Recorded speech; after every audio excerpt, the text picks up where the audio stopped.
नमस्कार Alisa foundation channel को आपको अनेक अनेक स्वागत। आलिसा फाउंडेशन गोटे सामाजिक अनुष्ठान हिसाब से तार गोटे प्रयास जारी करछि बा सचेतनता वार्ता चारियाडे फेरबा पई चाहूची जोथिरे अभियान रहिछि तार मूल मंत्र हो चलंती प्रतिमा बापा मांक ठारे जो संस्कार और संस्कृति को शिक्षा पाइछे सेही पिता मातांक पई काहे कि आमे गोटे दिवस को धूमधाम रे पालन करबा नाही।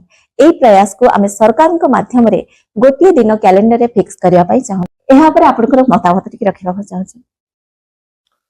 गोटे कथा होची जे बापा माँ गोटे छुआ खाली जन्म दियंतिनी तार भितर संस्कार तार शिक्षा ताको रास्ता चलेवा को हाथ धरी धरी जो हैंड होल्डिंग जोटा हमें कहे से पूरा प्रक्रिया को बापा माँ ही प्राथमिक भाव में ताको आगक नवा को समस्त उद्यम करंतु। बापा माँ और गुरु ये तीन जन होचंदी जीवंत भगवान बोले एटा होचे वास्तव सत्य।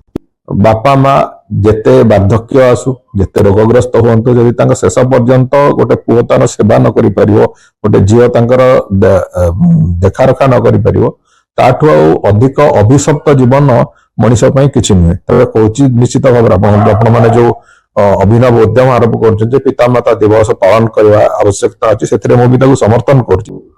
आलिसा फाउंडेशन रो ए उद्यम निश्चित भाव रे एक प्रशंसनीय उद्यम। तांकर वार्धक्यावस्था तांको हाथ धरिकी आमे चलिबा आम हाथ धरिकी से चलिबे ए भली एक परंपरा थरे सृष्टि हो जो थरे की समाज रे गोटे बड़ परिवर्तन हो। नित्यांत मन रखिबे जे सेलिब्रेशन न हो समस्त मन रे सेटा आग्रह सहित बापा मांक पई स्नेह श्रद्धा भक्ति भाव बढ़ो।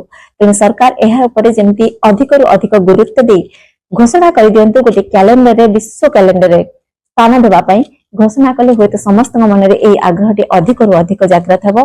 आपनकर कथाटी हमको बहुत भल लागिछि। बहुत बहुत धन्यवाद।